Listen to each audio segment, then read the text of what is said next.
to my channel. Today we're going to make shrimp pakora. In a food processor, add a medium sliced onion and few shrimp along with 1 green chili. Pulse it.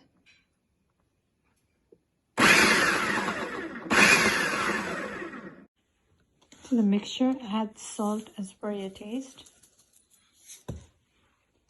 A teaspoon of paprika,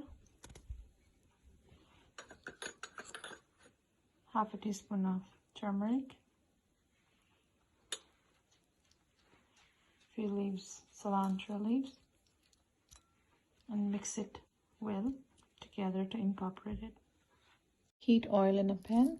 Once the oil is hot, roll out small patties and deep fry them.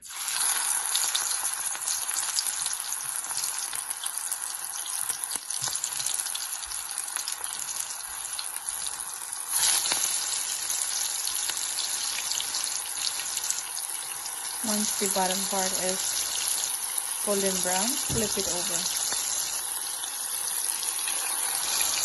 Go ahead and flip it over. Shrimp pakora is ready to be served with some chutney or sauce. Hope you like this recipe. Please like, comment and subscribe my channel. Thank you.